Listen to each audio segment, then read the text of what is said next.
decimal. Ang imong nakabutang diha is 0.45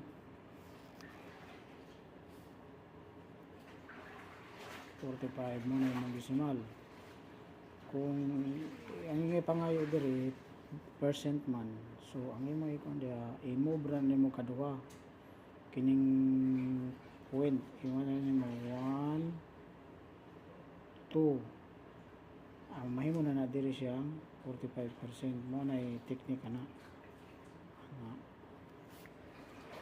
For example, kung usara po diha kanahay 0 1 1 yung sama nila pag percent nimo mo bra kag duha basta ang procedure na mo bra kag duha 1 2 so pun ani mo 0 mo na may mo na siyang 10%. Ano siya